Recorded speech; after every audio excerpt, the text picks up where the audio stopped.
Et pourra-t-on retrouver le corps de Delphine Jubilard avant le procès, Guillaume? C'est tout l'enjeu de cette demande qui a Ouais. été formulée par l'avocate de la meilleure amie de Delphine Jubilard. Elle demande à la présidente de la cour d'assises d'ordonner des nouvelles recherches, donc sur un point Oui, précis qui est situé à 25 kilomètres tout à du fait. domicile, du couple. Oui. Pourquoi cette zone? Parce qu'en fait, le téléphone de Cédric Jubilard, il était éteint, hein, la nuit du 15 au 16 décembre 2020, qui est la nuit de la disparition de Delphine Jubilard. Il a été éteint une partie de la nuit et à 3 heures du matin, quand il y a eu l'exploitation du téléphone, à 3 heures du matin, il y a des coordonnées, GPS qui sont apparues, qui étaient enregistrées un peu dans les métadonnées de ce téléphone et il s'avère que, ça renvoie à un point, qui aurait été, fréquenté, par Cédric Jubilard la veille. Donc l'avocate des parties civiles, enfin une des avocates des parties civiles, lisant, le dossier, en prenant connaissance, dit: «Mais, il pourrait y avoir eu préméditation» et en fait, ces points-là ou cette zone-là pourrait être, la zone où se trouverait, le corps, de Delphine Jubilard, si tant est, qu'elle est décédée, puisqu'on n'en a toujours pas la preuve, à ce jour.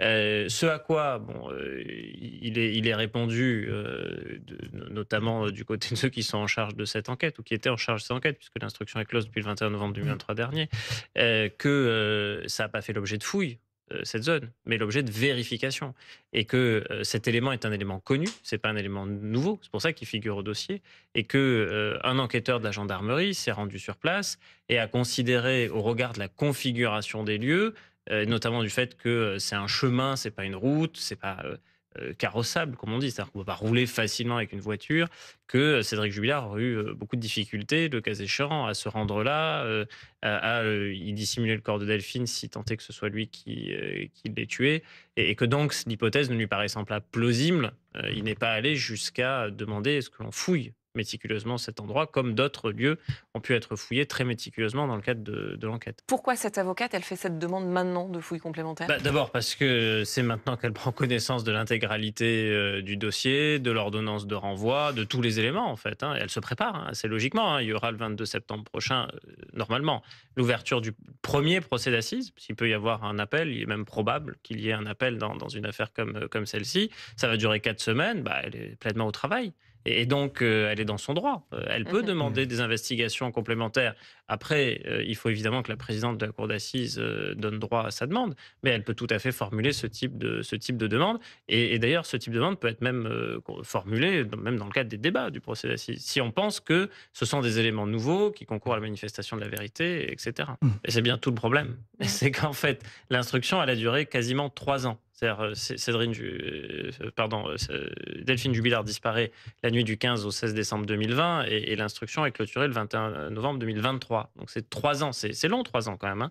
Et au bout de ces 3 ans, il y a déjà une première réouverture puisque, au mois de février 2024, il a été décidé de réouvrir pour entendre des témoins qui n'avaient pas été entendus.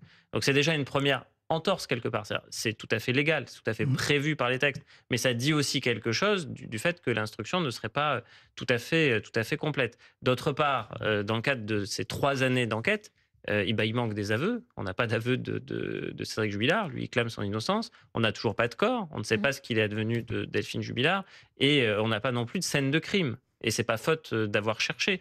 Donc en fait, c'est un dossier qui reste quand même assez fragile en toute Mmh. objectivité puisqu'il manque quand même ces 3 éléments Et les plus c'est ce qui essentiels. explique aussi la démarche de cette Oui avocate, et donc c'est aussi un aveu de faiblesse sur, les conditions dans lesquelles l'instruction a été menée. et si, un aveu de faiblesse? Bah, parce que si vous réouvrez, c'est que vous n'êtes pas allé au bout, C'est qu'il y a eu des failles bah, enfin dans des failles. l'instruction? Manque des formations. Qu'en tout cas, il manque Il des y a eu des éléments, manquements? de Manque nouveaux des formations, éléments hein. pour Il y a pour réapparaître. Et il y a en fait, il y a un faisceau d'éléments parce que c'est ça le dossier, c'est un faisceau d'éléments. Pourquoi il mmh, est renvoyé aux assises?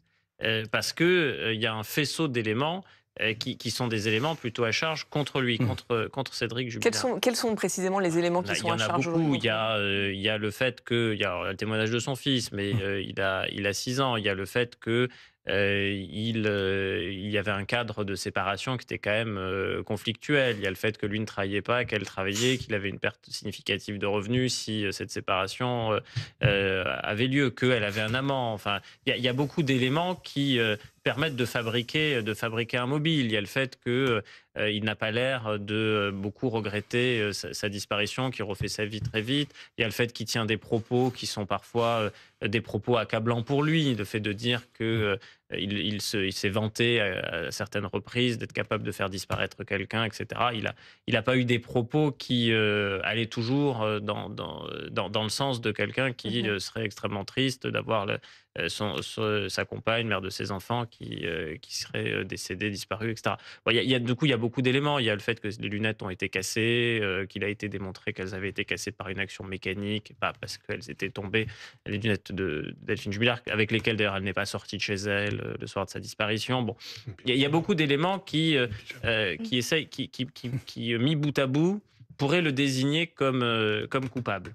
Et par ailleurs, il n'y a pas vraiment de contre-scénario ou de scénario alternatif. Il se serait passé quoi? Sur un simple contexte conflictuel de disparition ou des propos C'est compliqué. parfois un peu fantaisistes qu'il peut tenir, après il va rester quoi? Les propos de son fils, mais qui est un petit garçon, donc le témoignage, il a eu 6 ans au Ouais. moment des faits, est un témoignage un peu bancal. Le témoignage des voisins qui disent avoir entendu des cris, mais il y a tout ce débat parce qu'il y avait Retour vers le futur 2 à la télévision au même moment, donc c'était au moment de la pub, mais pas de la pub. Mais en fait, est-ce que c'était bien le bon moment où on a entendu les cris par rapport à... Et puis il y a l'éloignement des deux maisons. Donc après, il va rester quoi? Le fait que Cédric Jubilard n'aurait pas fait suffisamment de pas, qu'il Mmh. a voulu laver une couette, mais dont après analyse, on n'a rien trouvé dessus, qu'on a analysé le siphon de la machine à laver, ça n'a rien donné. Donc en fait, il y a effectivement une série Beaucoup d'éléments, ouais. d'éléments, mais individuellement, pris individuellement, tous ces éléments quasiment peuvent se Est-ce qu'il y a démontrer. si justement des fouilles étaient ordonnées, est-ce que ça pourrait, déplacer la date du Ça procès? peut, selon ce que l'on trouve, Mmh. oui, ça peut, effectivement. Et après, de toute façon, des procès, il est probable qu'il y en ait 2. Parce que dans l'hypothèse où Cédric Jubilard serait condamné, sans parler à la place de ses avocats, je vois pas comment il ne ferait pas appel et comment ça ne finirait pas devant la cour d'appel de Toulouse. Et dans l'autre éventualité, s'il était acquitté à Albi au mois de septembre, bon, il est possible qu'il y ait un appel du parquet et que donc ça reparte de toute Mmh. façon à la cour d'appel de Toulouse. Donc on est probablement parti pour 2 procès Oh. d'assises. Et c'est intéressant ce que dit aussi, l'avocat, des cousines et amies de Delphine Jubilard, je disais tout à l'heure, qui était opposé à cette démarche de fouille. Il dit: «Les actes sollicités ne peuvent raisonnablement être réalisés dans un délai compatible avec la date, prévue du procès, sauf à bâcler les opérations». Oui, oui, mais ça veut dire que ça peut en fait, ça a des incidences de calendrier. Alors évidemment, il y a la souffrance, des parties civiles qu'il ne faut pas minorer, mais il y a aussi, parallèlement à cela, un homme qui est innocent aux yeux de la loi. Il s'appelle Cédric Jubilard. Ça fait 4 années bientôt qu'il est en détention, il est en détention provisoire, que ses avocats se sont battus, assez courageusement pour le faire libérer. Bon, ça a toujours été refusé, c'est ainsi, c'est la loi. Ce sont les décisions des magistrats. Mais, pour autant, si au bout du compte il était acquitté, bah, raisonnement à l'envers, est-ce qu'il était nécessaire de le maintenir aussi Provisoire, longtemps ouais. en détention provisoire? Parce que 4 ans, c'est extrêmement long pour, encore une fois, quelqu'un qui n'a formulé aucun aveu et qui clame son innocence.